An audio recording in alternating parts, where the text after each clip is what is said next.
Telespectador, muito boa noite.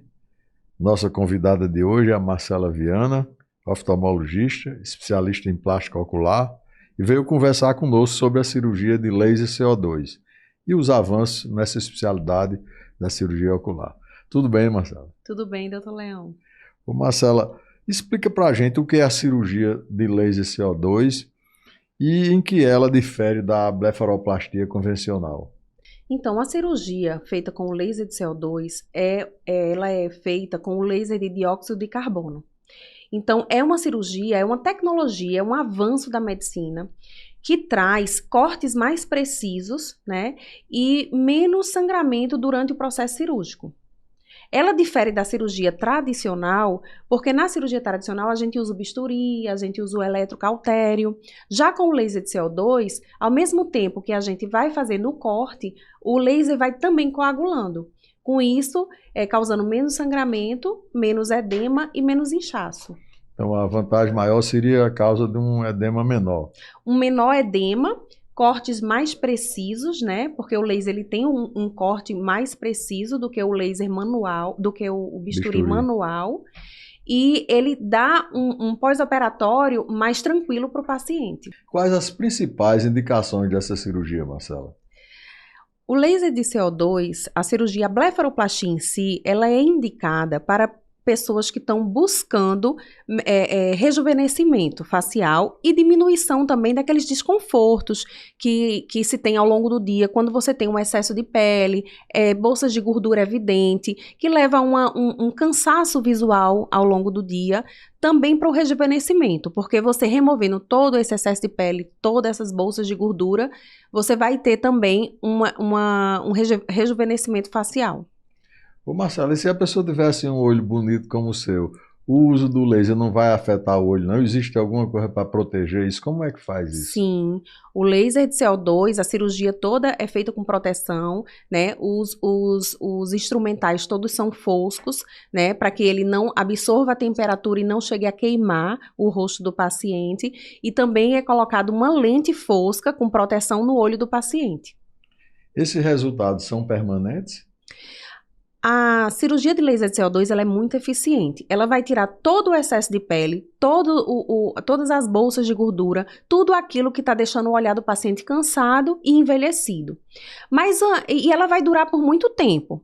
Só que o envelhecimento, ele continua. Então, pode ser que ele é duradouro sim, mas ao longo de muito tempo depois, pode ser que se precise fazer algum retoque, pode ser que precise fazer algum ajuste. Esse laser ele pode ser usado também não para tirar excesso de pele, às vezes só para fazer a retração da pele? Com certeza. A gente pode aproveitar o próprio procedimento, a própria cirurgia, e assim que finalizar a cirurgia, a gente pode aplicar esse laser não só ao redor dos olhos, mas também um full face, né? Fazer um resurface. A gente aplica o laser de CO2 em todo o rosto do paciente e pelos microporos que o laser vai causar na pele do paciente, podemos colocar um drug delivery. A gente pode colocar medicações que vai ajudar a melhorar a qualidade de pele, a textura, melhorar manchas superficiais e também estimular a produção de colágeno. Ô Marcela, como é que é a recuperação após uma cirurgia dessa? Quanto tempo pode voltar ao trabalho? Quanto tempo pode se expor ao sol? Se usa algum colírio, alguma pomada? Tem pontos? Como é que faz isso? Sim. A recuperação com a cirurgia com o laser de CO2, ela é mais rápida do que a cirurgia tradicional. Por quê? Como ela é uma cirurgia menos traumática e o tempo cirúrgico é menor, né? O sangramento é muito pouco, porque o laser, ao mesmo tempo que ele corta, ele cauteriza. Então, no final da cirurgia, o paciente tem menos edema, menos trauma, com isso a recuperação é mais rápida. E o paciente, nos primeiros dias, ele vai ter um pouco mais de repouso, tá? Mas também a recuperação, a volta ao trabalho é rápida. Entre 4 e 7 dias, o paciente já consegue voltar a trabalhar. Ele não deve se expor ao sol, né? Então, ele vai estar, nesses primeiros meses, se protegendo mais do sol, porque você pode causar uma hiperpigmentação nessa pele e na cicatriz. E ele também vai se preocupar em não entrar em sauna, lugares muito quentes, no início, né? O repouso no inicial, ele vai usar compressas geladas, né? para diminuir esse edema. Ele vai também evitar exercício físico ou peso intenso e usar as medicações conforme a orientação médica, né? A gente sempre usa colírio para lubrificar o olho, porque no início o olho tende a ficar um pouquinho mais ressecado. Usamos medicações e pomadas também, pensando tanto na cicatrização como no clareamento de hematomas, que são aqueles roxinhos que ficam logo após o procedimento. O laser de CO2 pode usar também para o tratamento de rugas e manchas que você falou. No caso desse efeito panda, melhora? Sim, ele dá uma grande melhora na qualidade da pele. Essas rugas finas que a gente tem no rosto, ele estimula muito a produção de colágeno também. Então, o resultado final é muito bom. O custo aumenta com o uso do CO2? Sim, o investimento é de acordo com a tecnologia empregada e que o paciente ele tem não só a melhora do resultado cirúrgico, como também de uma recuperação mais rápida. Ô Marcela, deixa eu ter o contato para quem quiser mais informações e saber alguma coisa a respeito dessa cirurgia que hoje em dia está tão procurada por todas as pessoas. Sim, o meu contato é do Instagram, doutora.marcelaviana. Lá vai ter todas as orientações. Eu também sempre mostro algumas curiosidades cirúrgicas e lá também tem os telefones disponíveis. Marcela, muito obrigado pela sua entrevista. Hein? Obrigada, doutor Leão. Muito bom estar aqui. Bastante é um prazer. Esclarecedora. E você em casa não sai daí. Voltaremos após o nosso intervalo.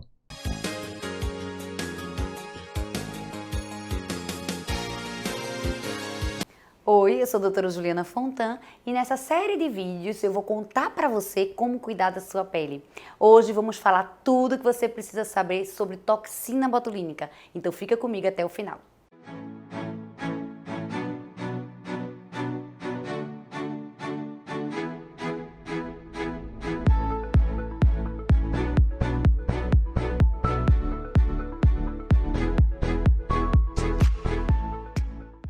Você sabia que a toxina botulínica é o procedimento estético mais realizado no Brasil e no mundo?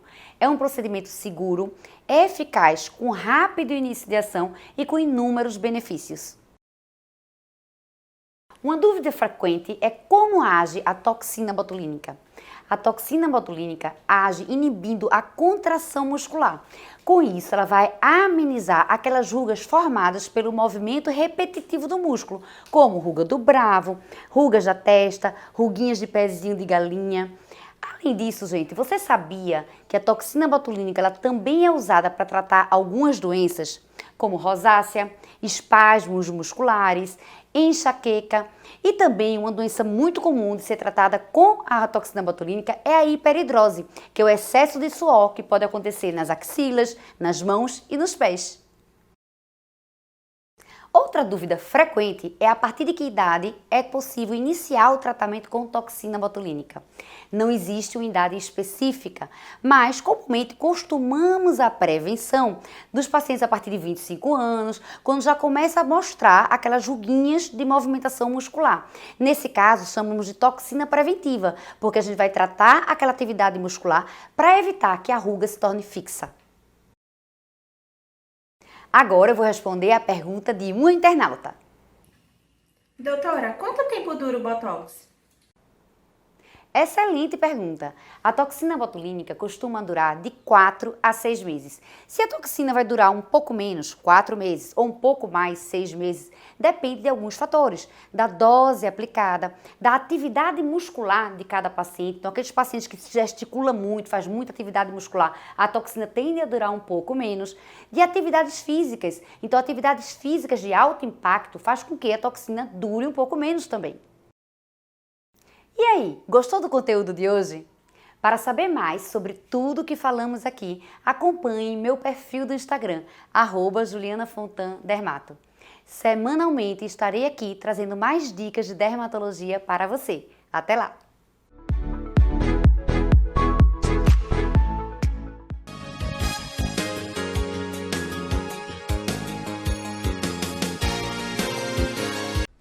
Olá, hoje eu vou tirar todas as suas dúvidas sobre cirurgia bariátrica e obesidade. Esse é o Falando de Cirurgia Bariátrica, eu sou o Dr. Eduardo Godoy e agradeço aqui a sua presença para mais uma oportunidade de discussão.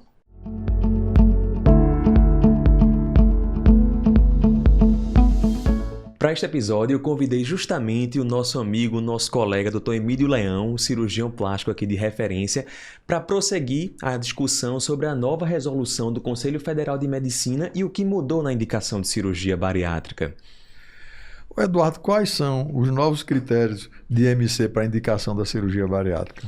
A cirurgia bariátrica, que tipicamente era indicada para os pacientes que têm um IMC acima de 40 ou um IMC entre 35 e 40 com alguma doença relacionada à obesidade, como gordura no fígado, refluxo, hipertensão, diabetes, agora também existe a indicação da cirurgia bariátrica para os pacientes com obesidade grau 1, um IMC de 30 a 35, desde que tenha alguma doença mais grave relacionada à obesidade, como artrose grave, como a doença do refluxo, como a diabetes de difícil controle. Estes pacientes também têm indicação de cirurgia.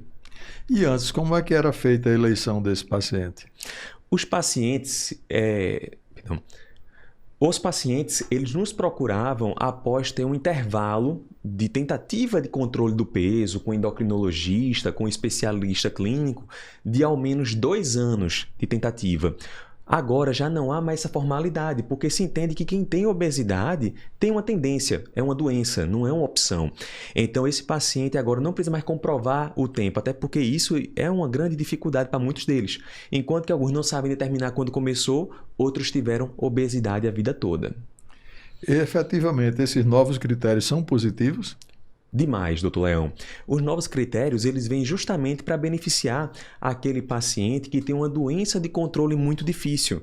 Por exemplo, o paciente que tem um quadro grave de artrose de joelho, de quadril, e que o ortopedista sempre disse para ele, olha, você precisa perder peso, mas ele não consegue. E também não tinha, antigamente, o critério para a cirurgia de obesidade, porque tinha um IMC em torno de 30 a 35, obesidade grau 1.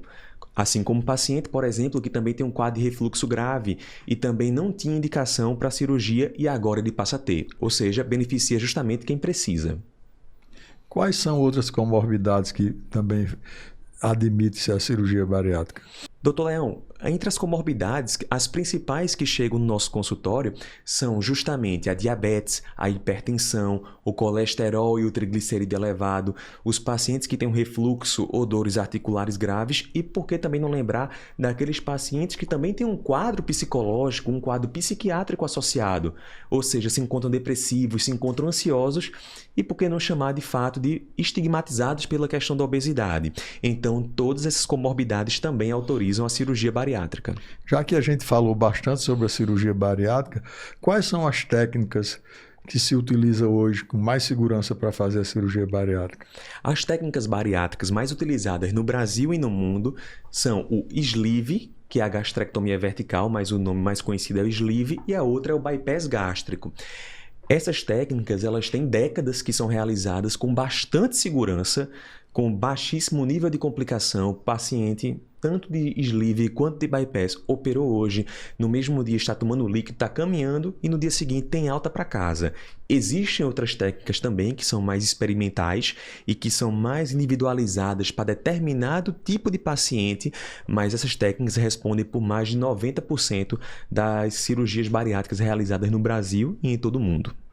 Eduardo, onde é que o limite do Mounjaro e do Ozempic deixa de existir e se passa para a bariátrica? Ótima pergunta. É a pergunta talvez que eu mais recebo hoje no consultório. O paciente deve entender que a obesidade é uma doença crônica. Então, a cirurgia ela promove uma alteração definitiva no organismo, uma alteração definitiva na anatomia. Enquanto que as medicações, assim como a medicação para pressão alta, para diabetes, elas têm um efeito enquanto estão sendo administradas. E se você suspende, a pressão eleva, a glicose eleva também. Então, para aqueles pacientes que têm obesidade, têm algum grau de comorbidade, a alteração definitiva que nós conseguimos, juntamente com dieta e atividade física, é através da cirurgia bariátrica. As medicações são boas, mas não perdem tanto peso quanto a cirurgia bariátrica e só possuem efeito enquanto estão sendo administradas. Você pode me encontrar justamente no meu site, dreduardogodoy.com, ou através do Instagram, dr.eduardogodoy. Lá eu tiro dúvidas, tem um material bacana para justamente solucionar essa pulguinha atrás da orelha que muitas vezes fica naquele paciente que está sofrendo com obesidade. Então nos encontramos por lá E aproveitar para agradecer aqui mais uma vez a presença aqui do querido amigo Dr. Emílio Leão, trazendo as dúvidas mais frequentes aqui dos nossos espectadores. E agradeço a audiência aqui dos nossos telespectadores em mais um encontro aqui falando sobre cirurgia bariátrica e espero encontrá-los em breve. Até logo!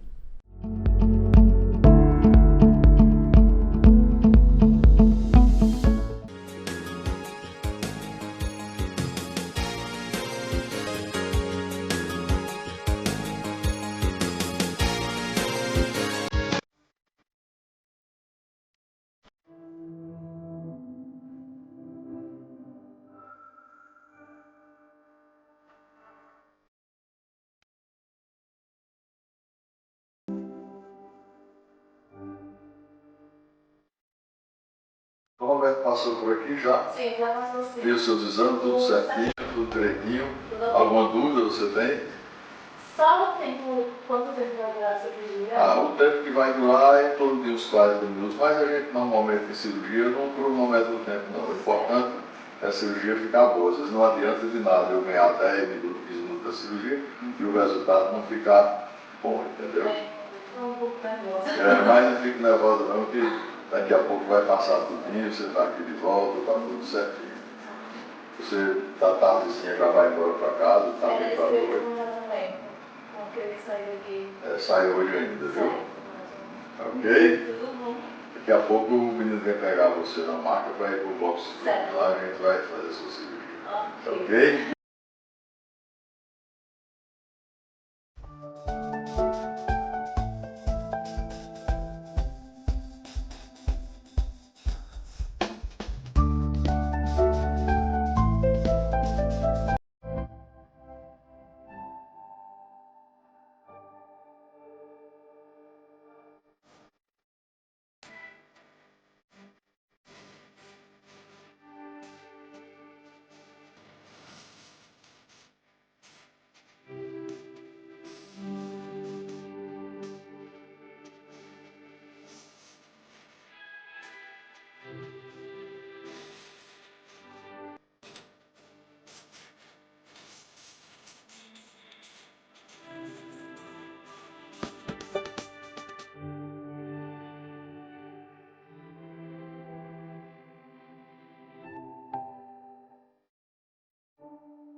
Tudo bem, Lani? Tudo bem. Agora que a gente já viu o passo a passo da cirurgia de Lani, vamos conversar com ela a respeito de como é que foi todo esse processo, desde o pré-operatório ao transoperatório e agora como é que você encarou isso aí tudinho. Tudo bem. Realmente, eu não estava esperando no momento. Foi uma surpresa quando você veio falar comigo e a gente combinou tudo. Então, assim, era um sonho. Era um sonho que eu tinha, porque realmente, depois da minha amamentação, eu fiquei sem peito nenhum. E, assim, era um sonho realmente. Você agora já está com o recém-operado ainda, mas eu já libero você para dirigir, entendeu? Isso que eu ia perguntar, para voltar à atividade física. Pode voltar à atividade física, entendeu? A gente já está quase um mês de cirurgia, eu já libero você. Ótimo. Certo? Tá bom. Aí você já está livre para fazer isso. Eu só não libero ainda para você levar sol de praia. Certo. São 60 dias. E também a alimentação. Algumas pessoas não têm problema nenhum, mas Sim. outras, às vezes como come alguma proteína estranha, tipo crustáceo, carne de porco, pode ter exacerbar um processo inflamatório, entendeu? Certo. Tá tranquilo. Então você está liberado agora e é vida que segue. Então, doutor Leão, aproveitando que estamos aqui, queria muito agradecer a você e toda a sua equipe, que foi maravilhosa, e dizer que eu estou muito satisfeita com o meu resultado. Muito obrigada. O resultado ficou realmente bom, foi uma cirurgia sem nenhum problema, aconteceu tudo dentro do figurino, certo? Não lhe incomodou em nada, nem dor, nada. Então, foi tudo como estava previsto. Qualquer pessoa que queira também fazer essa mesma cirurgia dela, ou então alguma cirurgia dentro da cirurgia plástica, pode me procurar aqui, por esse telefone aqui abaixo.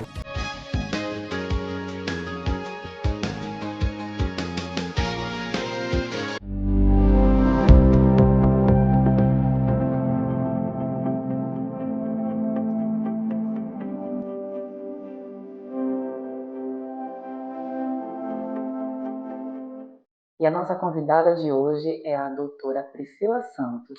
Ela é tricologista e especialista em transplante capilar. E com uma vasta experiência no segmento, ela vai nos falar um pouco sobre os cuidados do pré e pós cirurgia do transplante. Doutora, por que você escolheu essa especialidade dentro da medicina estética? Jussiana, eu posso falar que eu senti na pele, né? E assim, na pele do couro cabeludo. Porque eu tenho duas condições do couro cabeludo, que é a alopecia androgenética de padrão feminino e também tenho psoríase capilar. Então, quando tudo começou, eu comecei a perceber queda, eu percebi afinamento e aquelas casquinhas que sempre incomodavam. E entre um profissional e outro, eu fui estudando e pesquisando. E para cuidar de mim também e de algumas pessoas da minha família que têm outras condições capilares, fui me interessando pelo mundo da tricologia e logo em seguida do transplante capilar. Doutora, qual a técnica de transplante capilar que a senhora usa? É o método FUE, o FUT ou outros? Bom, Luciana, eu utilizo a técnica FUE, em que a gente retira unidades foliculares na extração. Ela é diferente da FUT porque ela necessita de uma retirada de uma faixa de tecido que deixa uma cicatriz muito evidente no couro cabeludo. Com a FUE, nós podemos utilizar fios de outras partes do corpo, como da barba, do tronco, como o tórax, as costas e até mesmo da área íntima do paciente. Então, essa técnica ela nos garante uma grande quantidade de unidades foliculares para tratar calvícies extensas. Então, para mim, eu utilizo essa técnica que é a mais eficaz. Doutora, agora a senhora vai revelar para a gente quantos transplantes capilares a senhora já fez e o nível de sucesso desse transplante. Nossa, pergunta difícil, porque eu acabei já perdendo a conta aí, mas foram mais de 1000 transplantes capilares, dentre sobrancelhas, barbas, né, no couro cabeludo. Mas a taxa de satisfação, eu tenho muito orgulho de falar que, justamente por a gente fazer todo um acompanhamento pré, intra e pós-operatório, alinhar bem as expectativas, 100% dos meus pacientes falam muito bem de todo o nosso processo.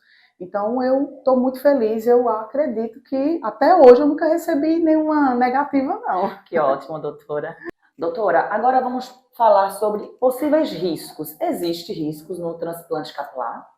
Com certeza, é como todo procedimento cirúrgico, por mais que seja uma cirurgia segura, minimamente invasiva, ainda assim tem pode acontecer suas complicações. Doutora, aproveitando que a senhora trouxe esse momento, né, que a terapia capilar também faz parte dessa trajetória desse paciente no seu consultório, fala um pouquinho para a gente sobre a importância da terapia com o cliente transplantado. Bom, condição de couro cabeludo não trata-se apenas com transplante capilar. Então, a terapia vem com toda a sua arte, né? Vem para melhorar, hidratar, diminuir a oleosidade, tirar aquele excesso de casquinhas, né? De condições, inclusive, de doenças como alopécias cicatriciais, que a gente tem que ter todo esse controle. Então, a terapia capilar ela vem para nos auxiliar e também no pós-operatório ela é muito importante. Então, eu sempre indico uma terapia capilar, uma terapeuta, para cuidar dos nossos transplantados, com certeza. Doutora, e quem ficou interessado e quiser marcar uma consulta com a senhora para saber se tem indicação para o transplante capilar, como faz? Bom, nós temos o nosso @ lá no Instagram, que é Instituto Doutora Priscila Santos, e o site também com o mesmo nome, Instituto Doutora Priscila Santos. Lá vai ter os links para você clicar e cair nos nossos atendentes.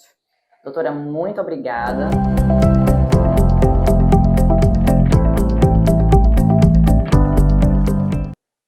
Luciana, agora é a minha vez. Eu vou fazer umas perguntinhas para você. Fala sobre a Revita Fio e como a clínica começou. Se olharmos para a nossa trajetória, que somos sócias, eu e minha irmã, nós trabalhamos com cabelo desde o início da nossa trajetória empresarial, há 13 anos atrás. Nós abrimos uma clínica de estética, onde lá nós tínhamos a parte de salão de beleza, aonde a gente trabalhava a beleza do cabelo. Mas esse paciente, muitas vezes, chegava com queixas de problemas no couro cabeludo, queda capilar.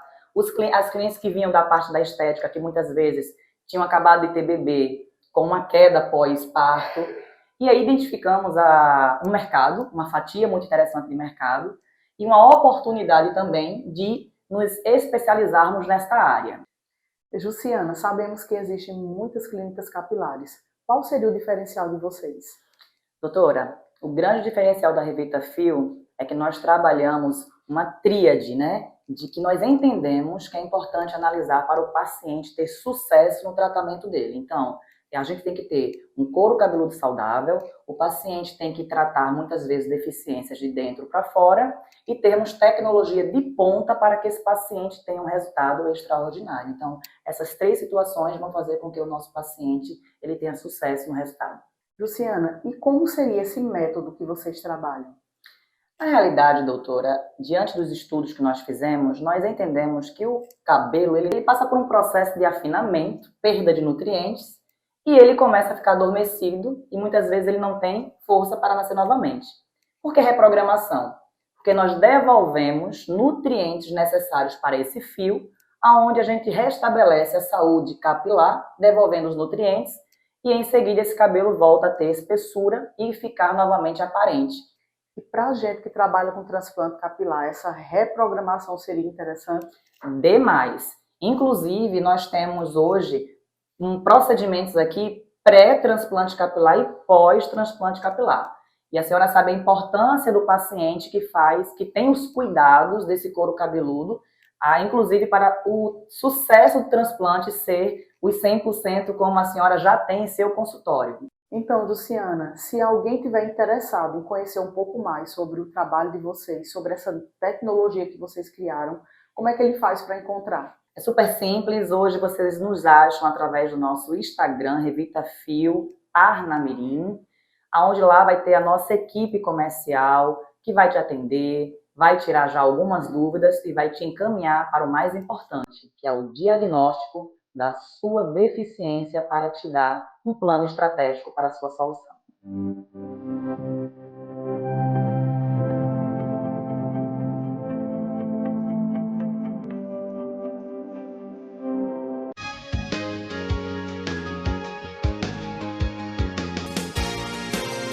Olá, sou Andréa Negreiro, sou neuropsicopedagoga e hoje estou aqui para entrevistar o nosso doutor Leão.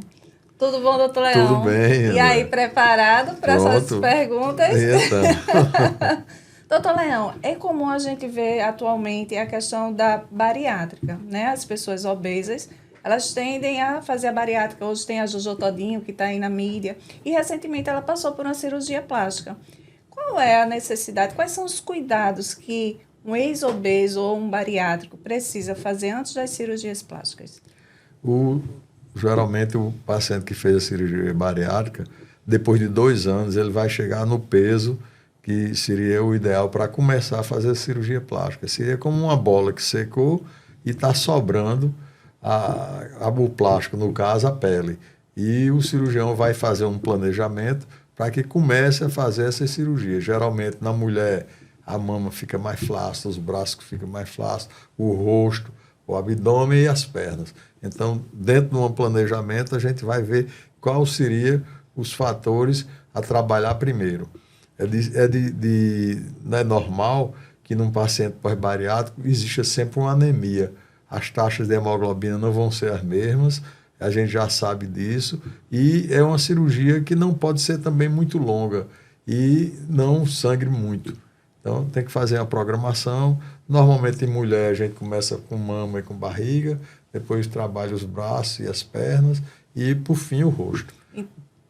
Então, essas cirurgias são planejamentos, são etapas. São várias etapas. Não é entendeu? tudo feito no mesmo dia. Não pode fazer no mesmo dia, exatamente por essa escassez da hemoglobina. O paciente que faz uma bariátrica, ele não produz o sangue na mesma quantidade que seria o normal. A gente já sabe que tem, que a gente chama uma anemia pós-cirúrgica, entendeu? Entendi. E tem alguma contraindicação, algum cuidado que esse paciente ele precisa tomar antes dessa cirurgia? Precisa. A cirurgia ela restringe a absorção de alguns elementos, principalmente vitaminas e minerais. Então, é preciso que haja um suplemento que anteceda a cirurgia para que a recuperação seja de boa qualidade, principalmente na cicatrização, porque a cicatrização requer muitos elementos, principalmente as vitaminas, para que o organismo cicatrize com boa qualidade. É verdade que depois que a pessoa faz essa cirurgia, é importante que ela faça exercícios e isso vai melhorar a tonicidade da pele no momento da cirurgia? Exatamente. É importante que faça uma musculação para que a pele não fique tão flácida. E aí depois facilita a também, cirurgia, facilita no caso. E a vai ser uma recuperação? remoção menor, a recuperação bem melhor. Entendi. Doutor Leão, quero aproveitar e pedir para o senhor deixar o seu contato para que nossos amigos que estão nos assistindo possam entrar em contato com o senhor. O meu contato são as redes sociais através do Instagram, Manuel Emílio Leão.